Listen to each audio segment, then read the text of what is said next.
अरे काचे अमवा तुड़ला जी पापा बगैचा कैला हो सुनावा।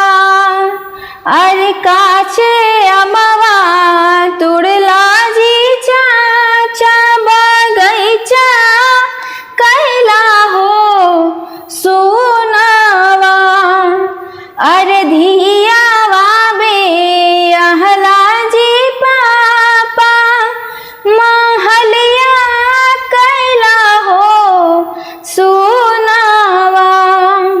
अरे धियावा बे अहला जी चाचा महलिया कैला हो सुनावा।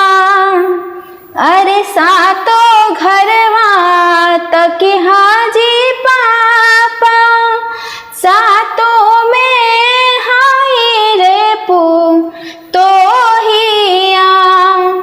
अरे सातों घरवा तक हाजी चाचा सातों में हाई रे पू तो हिया।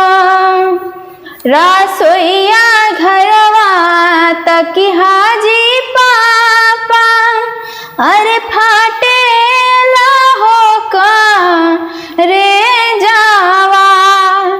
रसोईया घरवा तक हाजी चा